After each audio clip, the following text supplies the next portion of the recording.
Unlimited grill and shabu-shabu na may kasama ng fried food and side dishes for as low as 699 pesos. Hey Jarelskis! Kumain kami in Subway at Ayala Malls Manila Bay. Kasama sa unlimited yung mga fried food and side dishes. Stand out for me yung egg rolls tsaka yung mga fish cakes nila. Kasi favorite ko naman talaga sila. May fried chicken din tsaka tempura. Ang issue ko lang dun sa fried food nila kapag hindi na mainit medyo matigas na siya. Kaya medyo natakot ako para sa braces ko. Chicken.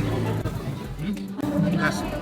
Matanggal. Nonetheless, okay naman yung mga selections ng fried food and side dishes nila. Para sa grill options naman, meron silang pork, beef, tsaka chicken. Meron din silang shrimp, inukis at marami pang iba. For me, good selections ng meats, marami kang pwedeng pagpilian. Nagustuhan ko yung parang thick slices ng ham kasi malasa na siya by itself. Goods din kapag pinartner mo siya sa kimchi and you wrap it with lettuce to have that perfect samgyeopsal experience. Yung beef inuki roll nila, saks lang, okay naman siya just the usual. Doon sa shabu-shabu nila, papapiliin ka kung anong gusto mo. Pinili namin yung jampong. Meron na siyang shrimp, mussel, seafoods na kasama